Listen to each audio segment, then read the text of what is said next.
sir, nakauwi na po pala kayo. Wala pa rin ang mamilisa mo. Wala pa ho eh. Pero tumawag na po siya kanina at nagkausap po sila ni Ninya. Sabi raw po ni Ma'am Elisa, gagabihin nga raw po ng uwi. Sige, magpahinga ka na. Ako nang bahala kay Nina. O sige po, sir.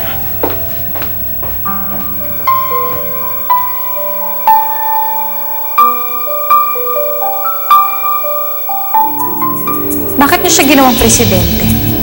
Well, because just like you, she deserves the position. Pero paano na yan eh? Mauungusan niya na ako. Mas mataas ang posisyon niya, pero paano to? Mamandohan niya na lang ako? Hindi ganon, Elisa. Ang gusto ko, magkatulungan kayo magkapatid. Paano kami magtutulungan? Eh, magkakumpetensya nga kami. Oh my God.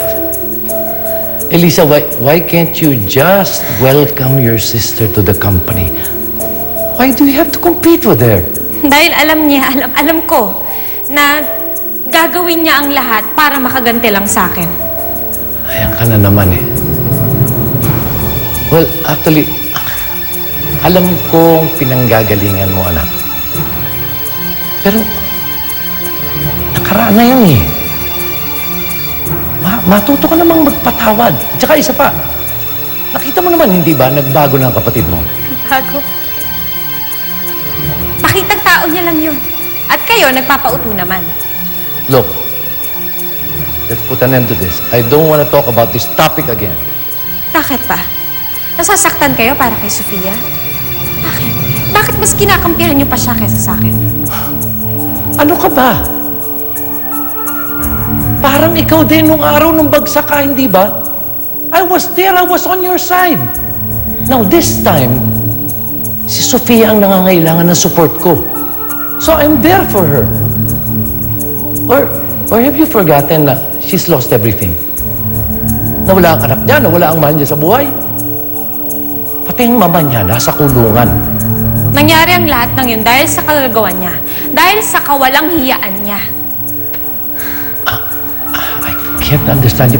Ano bang gusto mong gawin ko, ha? Ikaw na lang laging intindihin ko? Anak ko rin si Sofia. What do you want me to do? Anong gusto mong gawin ko para matuwa ka? Gusto mo palayasin ko siya? Pabayaan ko siya? My God, Elisa. You've got everything. Nasa sayo na ang lahat. So please, huwag mo namang ipagdamot ang katiting na kaligayahang naibigay ko sa kapatid mo.